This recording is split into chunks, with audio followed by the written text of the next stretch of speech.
Doctor YS Rajasekhar Reddy గారు ముఖ్యమంత్రిగా ఉంటున్న 5 ఎకరాల ఇళ్లలో తనుంటురు, నేను చిన్న 500 గజాలలో నేనుంటున్నా అధ్యక్ష.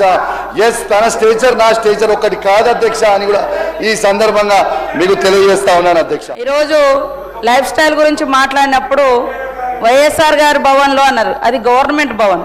నేను నా కోసం కట్టుకోలే, గవర్నమెంట్ ఒక దళిత బిడ్డగా డిప్యూటీ సీఎం గారికి మరి కేసీఆర్ గారు కట్టినటువంటి ఆ భవనం ఇచ్చారు. వైఎస్ఆర్ గారు కట్టినటువంటి భవనం నాకు ఇవ్వడం జరిగింది. అది మినిస్టర్ క్వార్టర్స్ లాగా వచ్చింది, అంతే తప్ప నా కోసం నేను ఆర్భాటం కోసం కట్టించుకున్నది కాదు. దయచేసి కౌశిక్ రెడ్డి గారు రావాలి ఆ క్వార్టర్స్కు.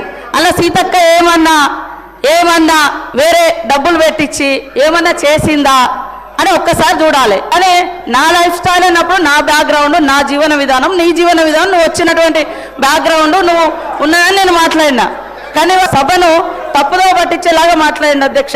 రావు గారు గత ప్రభుత్వంలో ఉన్నారు, వారు కూడా మంత్రి క్వార్టర్లోనే ఉంటుండే అధ్యక్ష. అదేవిధంగా సీతక్క గారు కూడా ప్రభుత్వం ఇచ్చిన ప్రభుత్వ క్వార్టర్లో ఉన్నారు. దాన్ని కూడా రాజకీయం చేయడం అధ్యక్ష ఇక్కడ పోతా ఉంది అధ్యక్ష. ఇది ఏంది అధ్యక్ష? ఇదా వారు నేర్పించేది అధ్యక్ష? వారు ఏంది అధ్యక్ష?